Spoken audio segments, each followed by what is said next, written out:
Le nouveau maire du Havre, Jean-Baptiste Gastine, est notre invité. Il a pris ses fonctions samedi dernier dans un contexte délicat après la démission de son prédécesseur Luc Lemonnier, suite à la révélation de l'envoi de photographies où il apparaissait nu.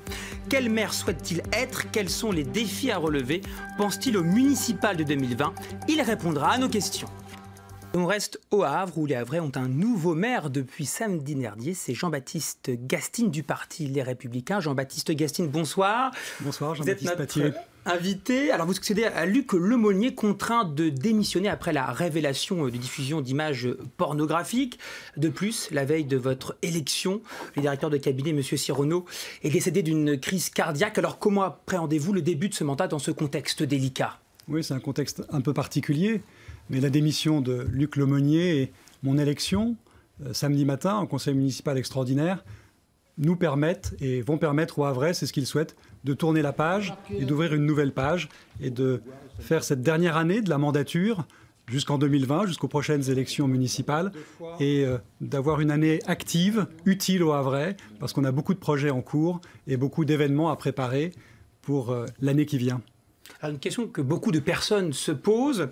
Comment se fait-il que Luc Lemonnier a-t-il succédé à Édouard Philippe, nommé Premier ministre, alors que précédemment, il y avait déjà eu cette affaire des envois de photographies où il apparaissait nu?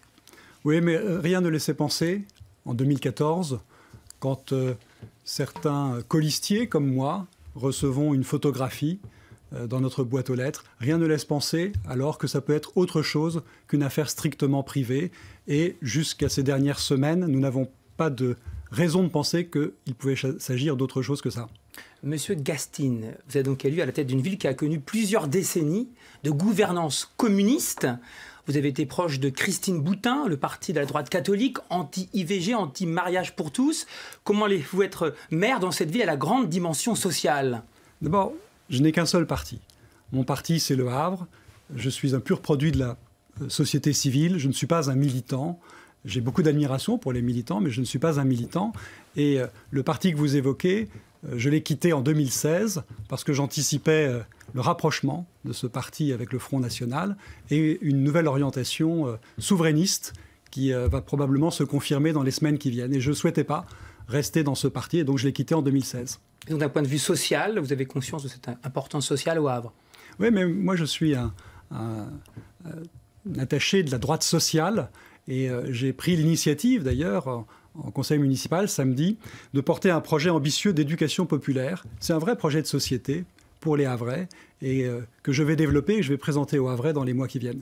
Autre importance, la ville perd des habitants. Comment la rendre encore plus attractive? Oui, ça fait 40 ans que le Havre perd des habitants et on travaille à l'attractivité du Havre. Les 500 ans du Havre nous ont permis de franchir une étape très importante. On est devenu attractif pour les touristes, on est devenu attractif pour les étudiants et ce sont des signes qui garantissent une attractivité future en laquelle je crois.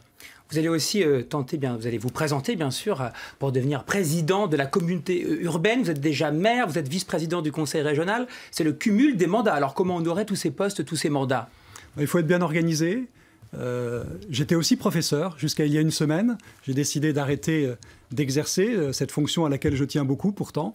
Et donc, je vais libérer du temps grâce à ça. Et puis, j'ai la chance de pouvoir m'appuyer aussi bien à la région qu'à la ville du Havre et à la communauté urbaine sur des administrations très efficaces. Beaucoup de mandats, ce n'est pas un problème pour vous?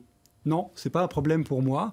En tout cas, pour l'année qui vient, je vais continuer à exercer ces fonctions, en particulier celle de vice-président de la région, parce que je suis en charge des transports et que les sujets de transport sont stratégiques pour la région, mais ils sont stratégiques aussi pour le Havre. Serez-vous candidat en 2020? Oui, bien sûr, je serai candidat en 2020, sauf si Édouard Philippe souhaitait revenir au Havre, auquel cas je serai son premier soutien. Bien, merci Jean-Baptiste Gastine, maire du Havre, d'avoir accepté l'invitation de France 3 Normandie. Merci Jean-Baptiste Pathier. Dans l'actualité sociale...